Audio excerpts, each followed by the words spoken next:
केंद्र सरकारकडून भगवानगडाला वन विभागाची 10 एकर जमीन देण्याचा निर्णय झालाय।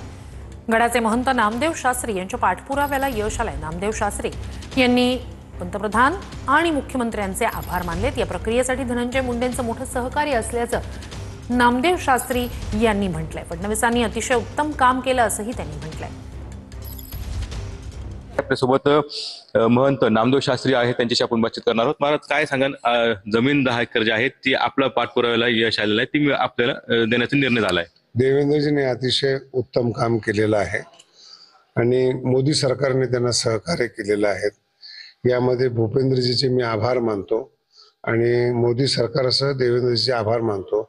अथक परिश्रमातून जागा मिळाली, जिथं रुग्णालय, भोजन व्यवस्था, अतिथीगृहाची आणि कुशल प्रशिक्षणाची कमतरता होती, मला विकास करता येत नव्हता। या सगळ्या प्रयत्नाला यश देवेंद्रजीच्या हातामुळे आलं आणि याचा पाठलाग करत असताना धनंजयने फार मोठी मध्यस्थी केली।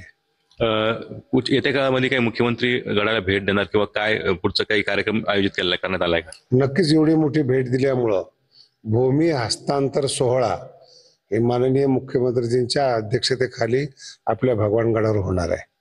निश्चितच येत्या काळामध्ये भूमी हस्तांतरित सोहळा जो आहे तो भगवानगडावर पार पडणार आहे। त्यावेळेला मुख्यमंत्री देवेंद्र फडणवीस देखील येतील असा विश्वास जो आहे तो नामदेव शास्त्री महाराजांनी व्यक्त केलेला आहे। Camera person Kunal Jaykar, TV9 Marathi, Bhagwangad, Ahilyanagar.